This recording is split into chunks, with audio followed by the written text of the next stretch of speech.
ಬೆಳಗಾವಿ ಜಿಲ್ಲೆಯ ಸೌಂದರ್ಯ ತಾಲೂಕಿನ ಬೈಲಹೊಂಗಲ ಮತಕ್ಷೇತ್ರಕ್ಕೆ ಒಳಪಡುವಂಥ ಮಾಟೊಳ್ಳಿ ಕೌಲಿ ರಸ್ತೆ, ಈ ಒಂದು ಕೌಲಿ ರಸ್ತೆ ಹದಗೆಟ್ಟು ಹೋಗಿದೆ. ಅದೇ ಥರನಾಗಿ ಈ ರಸ್ತೆಯ ಸಲುವಾಗಿ ಸ್ಥಳೀಯ ಶಾಸಕರಿಗೆ ಮನವಿ ಚುನಾವಣೆ ಪೂರ್ವಕ್ಕೆ ನಾವು ಕೊಟ್ಟಿದ್ದಾಯಿತು. ಚುನಾವಣೆ ಮೊದಲೇ ಈ ರಸ್ತೆಯನ್ನು ಸರಿಪಡಿಸ್ತೇವೆ ಅಂತ ಆಶ್ವಾಸನೆ ಕೊಟ್ಟಿದ್ದರು. ಆದರೆ ಚುನಾವಣೆ ಮುಗಿದ್ರೂ ಇನ್ನೂ ಎಚ್ಚೆತ್ತಿಲ್ಲ. ಅದೇ ಥರನಾಗಿ ಈ ಒಂದು ರಸ್ತೆಯನ್ನು ಸರಿಪಡಿಸದೇ ಇದ್ದರೆ ನಾವು ಮಾಟೊಳ್ಳಿ ಕ್ರಾಸಿಗೆ ಒಂದು ರೈತರೆಲ್ಲ ಕೂಡಿ ಒಂದು ಉಗ್ರವಾದ ಹೋರಾಟ ಮಾಡ್ತೇವೆ ಅಂತ ಹೇಳಕ್ಕೆ ಇಷ್ಟಪಡ್ತೇವೆ. ಈ ನಮ್ಮ ಹೊಲಗಳಿಗೆ ಇನ್ನೂ ಯಾಕೆ ಬಿತ್ತಿಗೆ ಆಗಿಲ್ಲಪ್ಪ ಅಂದ್ರೆ ಈ ಹೊಲಕ್ಕೆ ಬರ್ತಕ್ಕಂಥ ರಸ್ತೆಗಳು ಸರಿಯಾಗಿಲ್ಲ, ಅದಕ್ಕೋಸ್ಕರ ಇನ್ನೂ ಬಿತ್ತಿಗೆ ಆಗಿಲ್ಲ.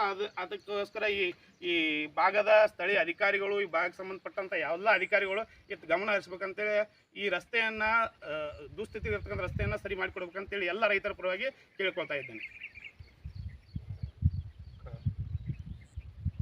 ಬೇಕೇ ಬೇಕು ರಸ್ತೆ, ಬೇಕೇ ಬೇಕು ರಸ್ತೆ ಬೇಕು, ಬೇಕೇ ಬೇಕು ರಸ್ತೆ ಬೇಕು.